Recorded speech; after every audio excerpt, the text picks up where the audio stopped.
Hey everybody, this is Admin from Bear Flag Trading Company, and today I'm joined by... This is Runner Doc from Bear Flag Trading Company, and we are joined by our new member, Repaer.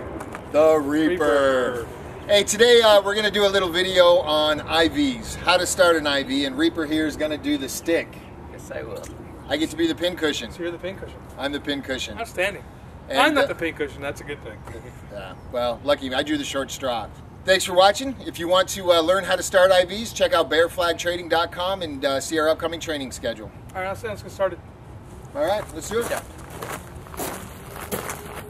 So today we're going to start an IV.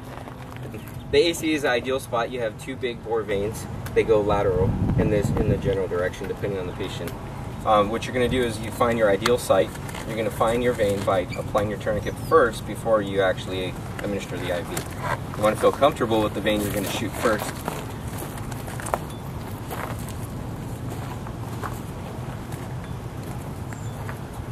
So apply the tourniquet above the site, usually on the bicep, just tight enough to restrict some blood flow, but not too tight to actually cut the flow.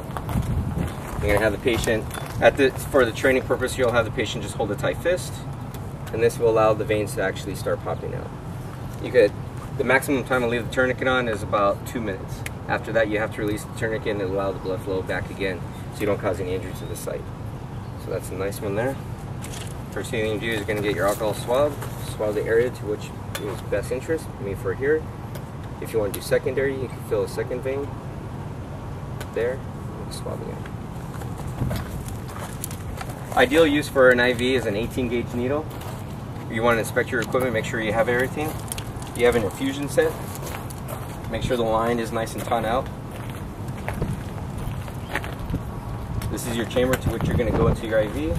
This is the catheter which you're going to plug into the 18 gauge needle. For today's purpose, we'll use sodium chloride, which is a good for training environment as well as for hydration, and we also have a little training aid, 250 milligrams as well. But we'll use the bigger one today. This is your port site. Simply undo it. Remove the cap. Insert into the bag. Flip the bag upside down. The chamber you squeeze once. Allow it. You at least want about half the flow there. You want to let the flow go through. Let all the air bubbles out through the vein, or correction, through the line. Give it a little squeeze. You see all the little bubbles flowing through. Purpose here is to have maximum flow without bubbles in there. You don't want to cause any injury to your patient. Little bubbles are fine. Then you want to go ahead and stop it. That'll prevent the flow. You're not going to remove this cap until you're about to insert into the arm. If the patient's coherent, he could hold his own bag. If not, you could place upon a stand, makeshift, or even around your neck as you're about to do the IV. Again, 2 minutes max. Got a perfect vein right there. Open your package. Make sure you have your tape. We're going to go ahead and release the arm. Go ahead and open your hand. You also have a starter kit. In the starter kit, you have all kinds of neat stuff and extra equipment and whatnot. This is your op site. This is ideal once you put your IV in. That'll keep it nice and secure and snug. You'll also have tape. The tape is designed once you have the IV in. You'll wrap the tubing around the thumb for one sheet of tape around the wrist. This will keep the motion from the tube actually moving outside of the arm. You also have all these extras which in a clinical environment you would use, but in a field environment you won't. You have your gauze, your alcohol, instructions of course, and again in the clinical environment you would note the start date, IV, what time you DC means discontinued, and of course if you're an RN you initial, and in this case for medics, you'd initial that as well.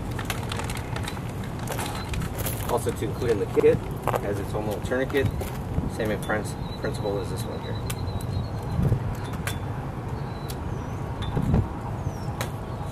So there you go. Now you have two, in case one breaks.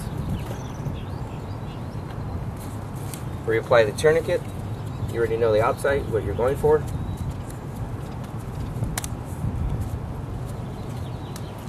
Go and pump for me one time. Use a new alcohol swab. Remember your site that you're going for. Swab down only once. Discard. Go ahead and get a piece of tape ready for you.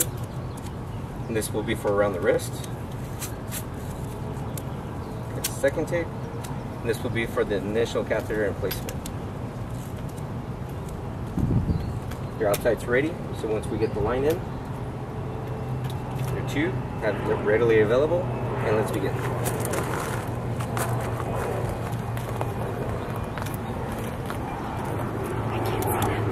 Oh, sorry.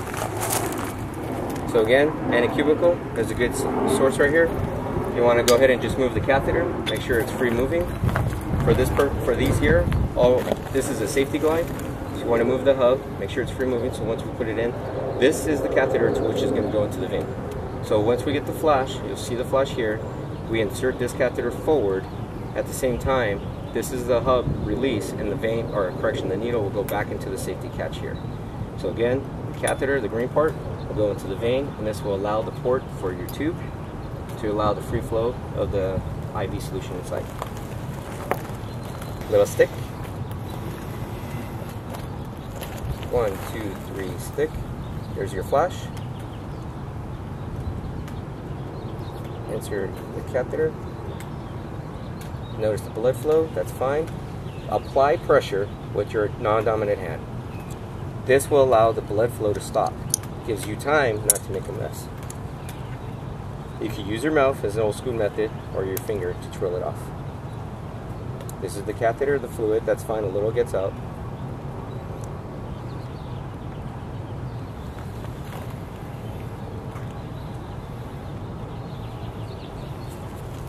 Hold it there. Go back to your release. Open. Take your tourniquet off. To ensure that it goes through, you put the IV bag below, blood flows.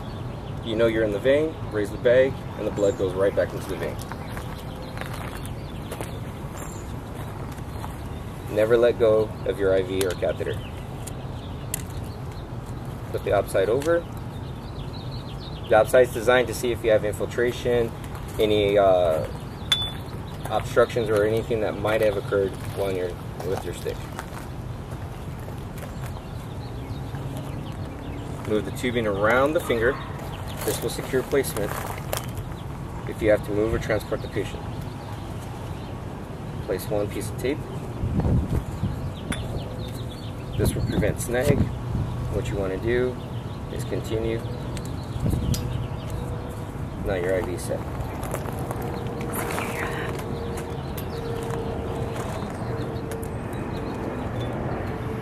Go ahead and remove the tape.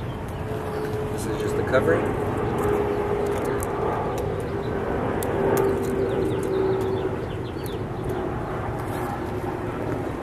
And you're going to use the non-stick tape. What you're going to do, put one long piece. This goes underneath the hub. Slide it. Think of it as bunny ears. One over, one under.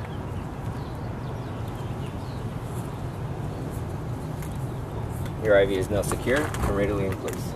You could pour into at least 2,000 milliliters of IV solution, normal saline, or lactated ringers. If you're using D5, it's preferable that you don't use more than 500 milliliters at a time. What substitute also with normal saline or lactated ringers for at least 1,000 milliliters to dilute the D5 solution. There you go. This is Admin, And this is Reaper. coming to you from Bear Flag Trading Company. Come on down, check out our class. You too can learn how to do this.